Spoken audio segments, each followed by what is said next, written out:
Penerapan PPKM level 3 selama Nataru akan mulai diberlakukan oleh pemerintah mulai tanggal 20 Desember sampai dengan 2 Januari mendatang di seluruh penjuru tanah air.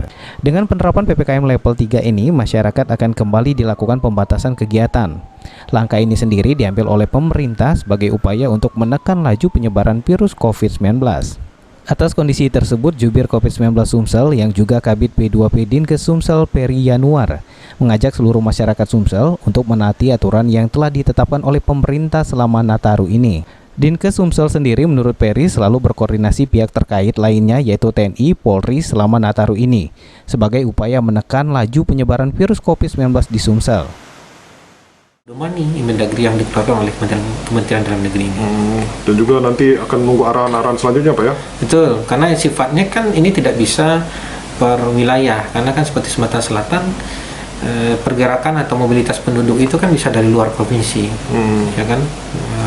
Kalau di dalam provinsi selama ini kan sudah terjadi.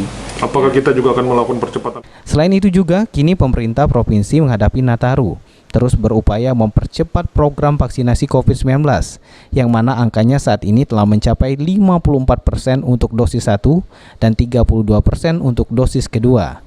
Firman Hidayat, PAL TV.